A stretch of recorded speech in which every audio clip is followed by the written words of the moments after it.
Right, so we have Orca, and she's about 10 months old, and I've not trained her to do hardly anything. She just about knows her name, and that's about it. I'm very lucky where I live. She's loose in fenced enclosed woods, playing with the other dogs most of the day, so I haven't really taught her how to walk on a lead or how to recall properly yet. So this is going to be a good opportunity for me. So I need to positively reinforce when she comes back to me. So I'm going to motivate her using food. If I'm going to use food, then that food has to have real value to her. It's no good if she's full, she's not hungry, and I'm trying to get her to come back to me for a piece of food. All right, so generally, when I start intensively training this sort of work, the only way the dog will eat is every time it comes back to me when I'm out on walks.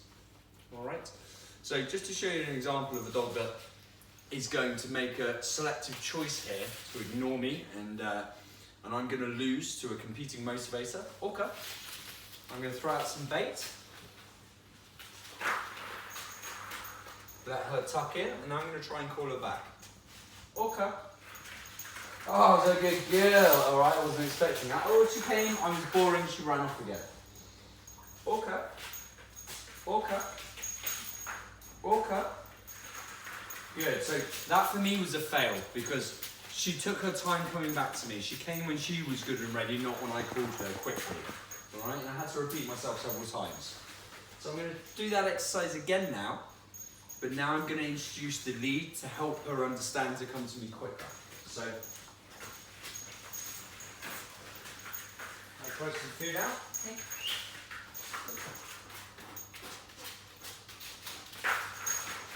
Orca, good! So I very gently started tapping her, just as I said her name, and she responded instantly. Get some food. Got some food?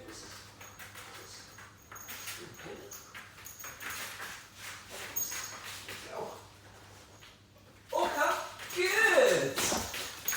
And I move. When she turns around, I want to be moving. Movement is very rewarding to a dog, so she's got to chase, catch, and kill the food in my hand.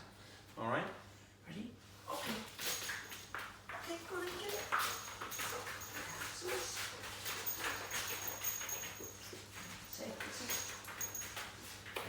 Because I've added movement to it, she's more interested in getting the food off me than she's the free food on the floor.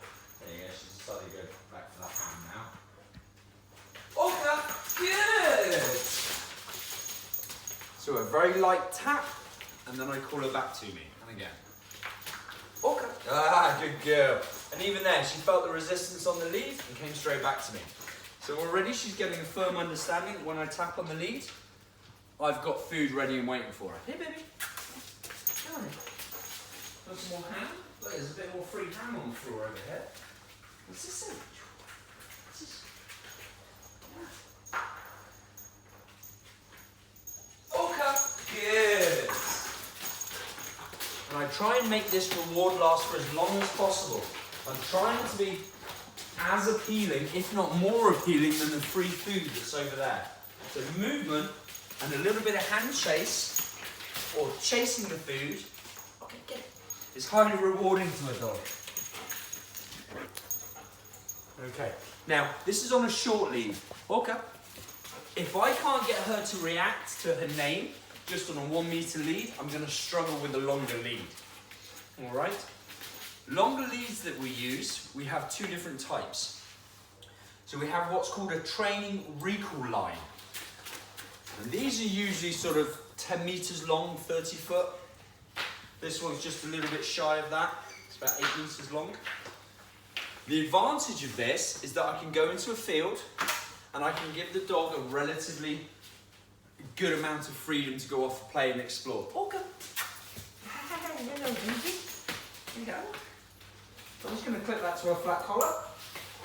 Okay. And I'm going to do the same sort of exercise again. Now, I never want a young dog that doesn't know recall to be off lead, where in an emergency, I can't get a hold of her. If she gets spooked, firework goes off, she runs in the opposite direction scared. If I can't get a hold of her, then hopefully another member of the public can, and stop her from getting into a situation where she might be hit by a car, for example. So if she's dragging the line because she doesn't know her recall, then that's advantageous. The second thing is I can give her freedom to be running around, but I need to get to the end of the lead and pick it up before I call her back to me. I don't want her learning that she can ignore me. All right? Okay, come on. Let's go. So I'm going to throw this out. Okay. All right, so at this point I wouldn't call her because I can't enforce it. She can ignore me. So I'm certainly going to... Okay. Come on.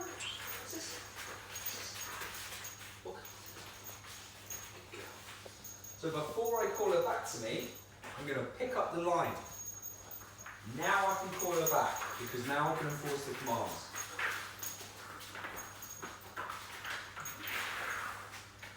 Six. Walker. Six. Walker. Yeah. And she couldn't ignore me, because I tapped her on the shoulder just as I said her name, so she came flying back to me. All right. Now, the disadvantage of one of these predominantly is health and safety. My biggest concern is if I was holding the end of the lead and suddenly she saw a strong competing motivator such as a fox, a deer, a rabbit, and she goes running, she's going to hit the end of this line after picking up 10 meters worth of speed, and that could really sort of pull my shoulder out. Okay. The second bit is when I'm recalling her to me, the important bit is as I'm going backwards, I'm bringing in the slack. Because if she fails to come back because she's halfway to me, then the result of that could be that as she's running back and she suddenly stops, there's nothing I can do because of all that slack. So I need to reel in this slack, and then if she stops halfway, I can just turn the popping back on and remind her that she's supposed to be coming back to me. But it means that as she runs back to me, I have to reel in the slack. Orca, good! And now I'm reeling it in, and now I can feed her and play with her because she's come back to me. But if she stops halfway, I need to make sure I've taken in that slack so I can start tapping her again to remind her that she's supposed to be coming back to me. The other health and safety issue to bear in mind here is getting a long line wrapped around your feet. If that suddenly whizzes off, I could get some serious rope burn, and it's very uncomfortable. All right. We have another type of long lead we can use to help recall training, and that's a retractable lead. This is a Flexi Professional. It's one of the largest ones in their range. It is 10 meters long, which is the length of this entire building. Cameraman, if I could ask you to hold that. So this Flexi lead is longer than that recall training line. That gives me great freedom to give her the opportunity to have natural behaviour. So I'm taking her for a nice walk. I find a quiet bit of grass where she can have a good mooch, have a look around the bushes, have a good sniff around, but I still have a hold of her. Okay? All right, Blake, if you just let go. Super, thank you, cameraman. Super duper. Just swap these over.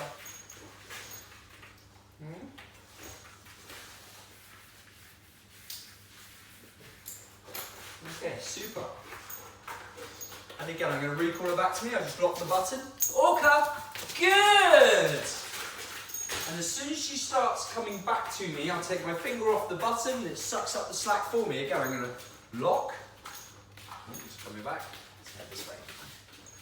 Okay.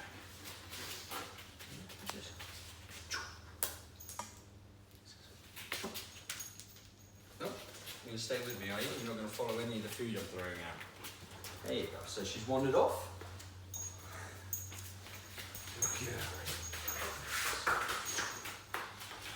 Okay, I'm going to call her back. Lock the button. Orca, good! She runs back, and I reward. Okay. Right, still got some free food down here, young lady. You want this? There you go. go. There you go, I'm going to wander off. Lock the button. Orca! Good! Now I can start practicing my recalls at further and further distance. When I'm practicing this, I don't want to do it when she has a competing motivator in front of her, not in the initial stages. I want to do this in a relatively boring environment that's easy for her to win. And I'm not, if she does see a distraction, I'm not going to wait to the point where she's totally committed to it and she started running towards it. I'm going to call her the moment she sees the distraction or gets near it. All right? So that the whole time she should be thinking, I could be called back at any second for that fun game of hand tag. All right, we'll finish that.